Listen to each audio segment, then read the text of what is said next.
உயர் விளைச்சல் தரக்கூடிய கரும்பு ரகங்கள் மற்றும் வேளாண் இயந்திரங்களை பயன்படுத்தினால் அதிக விளைச்சல் பெறுவதோடு சாகுபடி செலவும் பெருமளவில் குறையும் என்று கரும்பு சாகுபடி குறித்த கருத்தரங்கில் வேளாண் விஞ்ஞானிகள் வலியுறுத்தியுள்ளனர். அரியலூரில் கரும்பு சாகுபடி குறித்த தொழில்நுட்ப கருத்தரங்கம் நடைபெற்றது.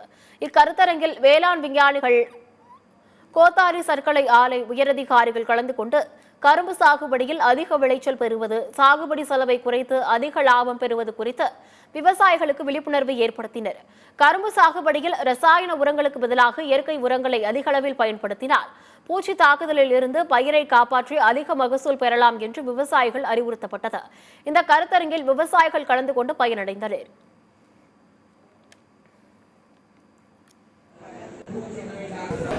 கோத்தாரி சர்க்கரை ஆலை நிறைய இயந்திரங்களை வாங்கி தொழில் முனைவோர்கள் மூலம் அறிமுகப்படுத்தி இருக்கின்றோம். இந்த இயந்திரங்களை பயன்படுத்தினால் செலவு ஒரு ஏக்கருக்கு 30,000 to 35,000 செலவு குறைக்கலாம். அப்படிங்கிறப்ப ஒரு விவசாயி ஒரு ஏக்கரில் ஒரு 60,000 to 70,000 நிகர லாபம் பெறலாம். அப்படி ஒரு சூழ்நிலையை நாங்கள் உருவாக்கி கொண்டு இருக்கின்றோம்.